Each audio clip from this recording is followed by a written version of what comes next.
Good morning, everybody. I think I can speak on behalf of our entire football team. We're thrilled to be here. It's it's postseason.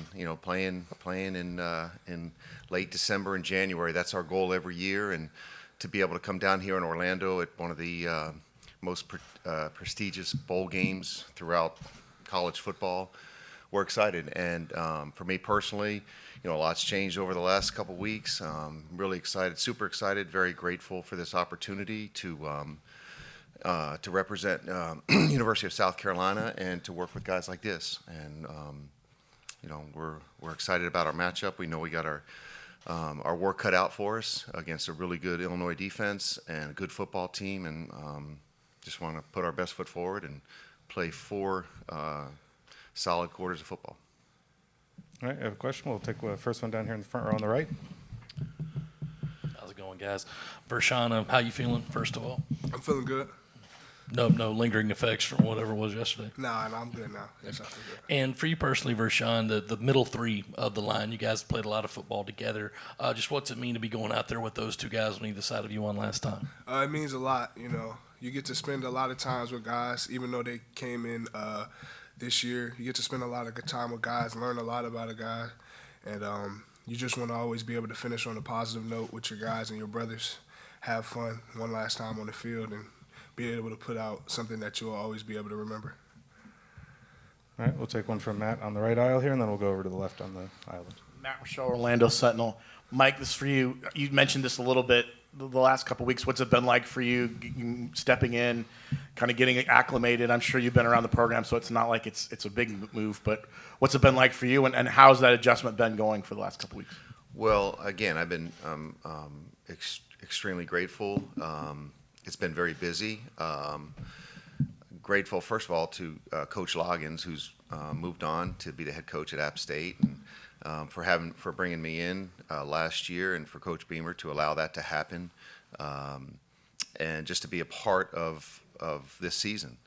Hopefully, I've been able to help out a little bit, and moving forward now, it's even though it's been busy, it's exciting. You're right in the middle of it, obviously, as a coordinator now, but just being around quarterbacks in general, and just hadn't been back in college football for a while, and there's just it's very refreshing, and kind of noticed that the first day of, I think my second day on the job was our first day of spring ball. So to see this football team develop from that day in all 3 phases, especially offensively, it's been pretty cool. So, we want to, like I said, we got a work cut out for us. We want to, as both teams are trying to do, try to end the season with a win and move into the offseason, send these seniors off with the way they deserve to be sent off, and then get ready for next year. All right, we're going to take a couple on the left side, one on the outside, and then one down here closer.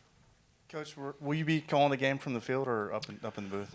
Probably be on the field, yeah. Just, obviously there's just in this quick turnaround, we've, kind of discussed back and forth. But, yeah, I'm going to be down on the field, so Honors can't get rid of me.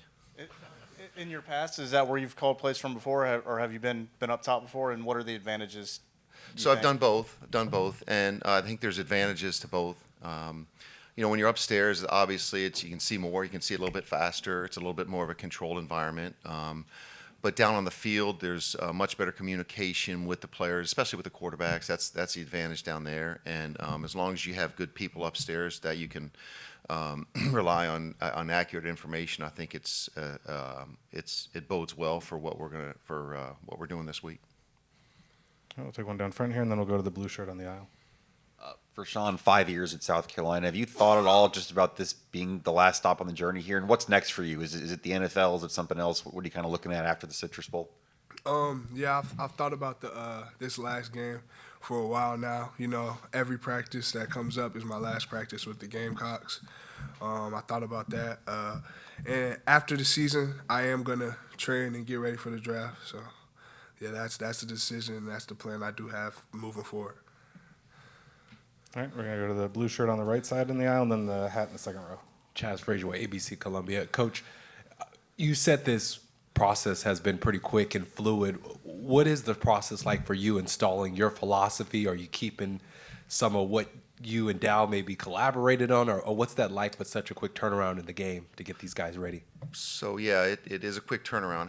However, we've had a few weeks, so that's been beneficial. But probably a little bit of everything of what you just said. We want to keep on keeping on with what we're doing, and D'Lo has done a great job with our offense. And again, from the first day of spring all the way to getting into a fall training camp and what these guys have done, and we want to keep building on that. And we've had some really exciting games where all three phases have done their job in contributing to wins, and we want to be able to do our part. So offensively, it's just trying to get a good feel of again what we've done well, and keep building on that. And then if there's other things we can add, and from certain backgrounds, then we'll do that.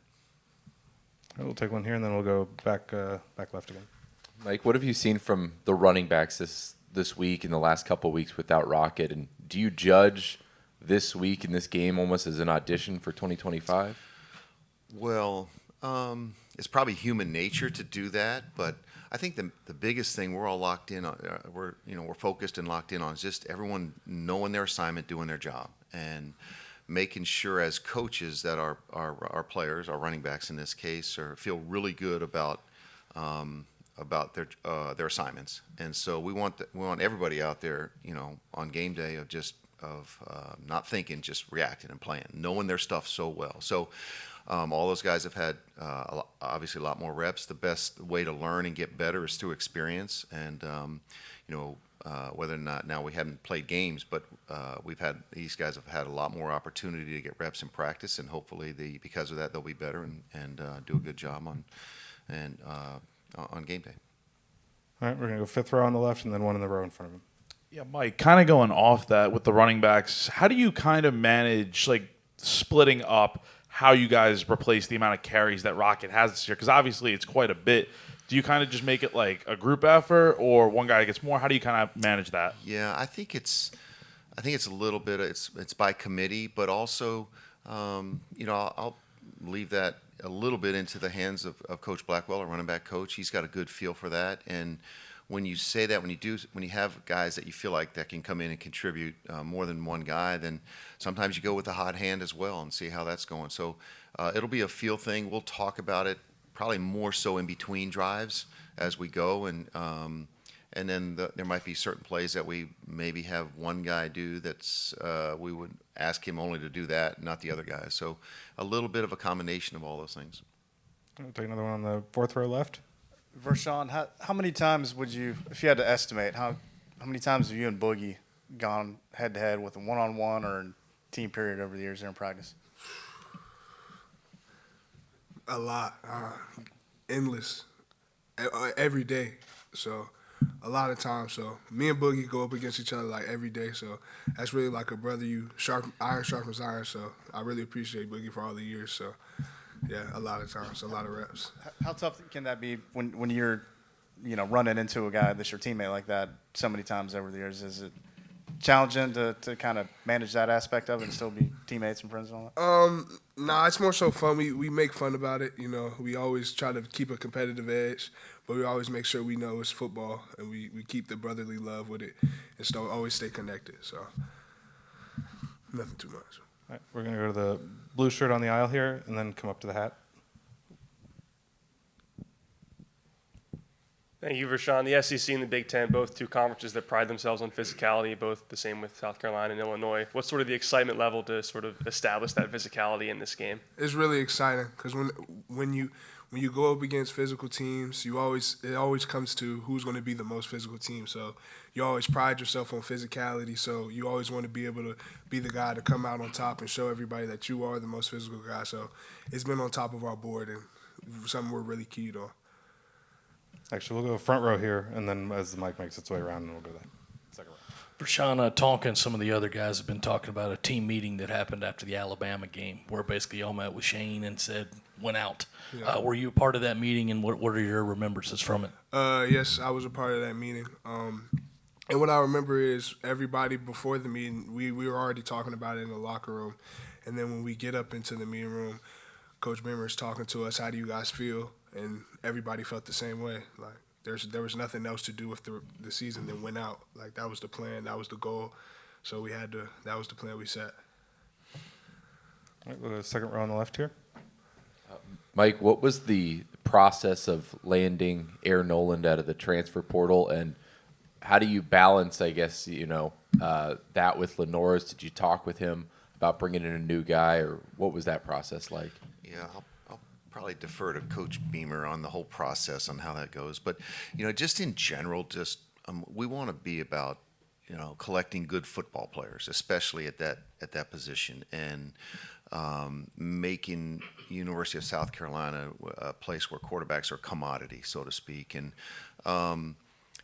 anybody that comes in here, it's my job as a quarterback coach and as the offense coordinator to find out what our quarterbacks do best and get the most out of them. Make sure they're most prepared, just like any quarterback coach, just to make sure they're the most prepared quarterbacks. And it's a challenge every day. It's one of the, in my opinion, probably a little biased, but one of the greatest positions in all of sports to play and to coach. And when your players do well, you feel great. When they don't do well, you feel like it's all your fault. So, and now working with these young guys coming in, as opposed to the last few years where I've been working with guys that are older that have been kind of the finished product from what college coaches have how they prepared guys. It's a unique challenge. You're working with younger guys that are kind of away from home for the first time and dealing with handling all that.